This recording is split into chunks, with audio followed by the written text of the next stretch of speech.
Right here we have the smoke machine. I have it flipped to the air setting, and these little things here are just to see what this flow meter reads with a specific leak. So here, I'll show you here. I'll throw this in here. Throw that in there.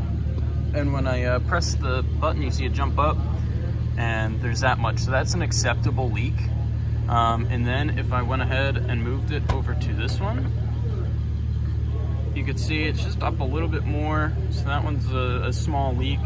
And this one, it's like a pretty bad leak. And you can see it's right about there. So what I'm gonna go ahead and do is I have a exhaust hose, or not an exhaust hose, evap hose disconnected from the purge valve here. This leads into the canister, so it'll loop back to the tank and then all the way up into the canister, which is down here. And I'm going to test if anything's leaking from there by looking at the pressure and seeing if it's within spec or anything. Okay, so when I go ahead and do the test, I'm gonna start it with the canister vent solenoid off, which is how it sits normally. And then I am going to go ahead and flip it on, which then should close that solenoid, which should reduce the leakage. So starting, there should be a good amount of flow. It should be open all the way. And then when it's on, there should be very little flow. So I'm gonna go ahead, I'll show you what it's like with it on. So with that canister vent off, it's right in the middle of the hash above the second large dash there. And then I'm gonna go ahead and don't have my partner here, so I can't show you the active. So that should be on now.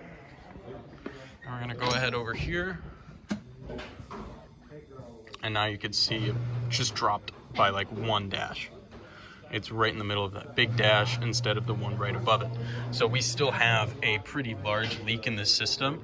And next we will go ahead and smoke it from the same point, and we will leave the vent solenoid on and see where it's smoking. Okay, so I got my own personal vehicle in. I was looking for a engine code that I had regarding a leak in the system. After doing all the tests that I just previously showed, we went ahead and did a smoke test, and we located the leak to be coming from back here.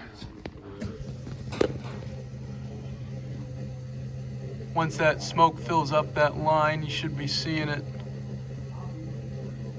There you can see it starting to pour out multiple spots here.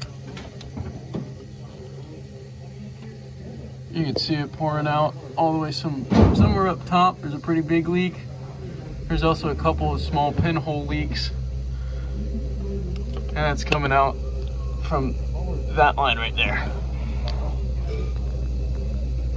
All right, you're good. So now that I have it up in the air, you can kind of see the leaks better. There's a tiny one there. You have that pretty large one right by that little wet spot. And then just a bunch of other little pinholes like I kind of covered before. And yeah, because I'm broke and I can't afford to replace that, I'm just gonna do the good old way of liquid electrical tape. These are my work kits. Nice. Okay, well, I already put the smoke machine away, but you can see the different little blotches of liquid electrical tape on there, and that covered up all the leaks that I have. So it doesn't seem to be leaking anymore, and I'm just gonna bolt this tube. Well, not even bolt it, hook that up. I have to zip tie that because that bolt broke. I'm gonna put that back together and it's all good.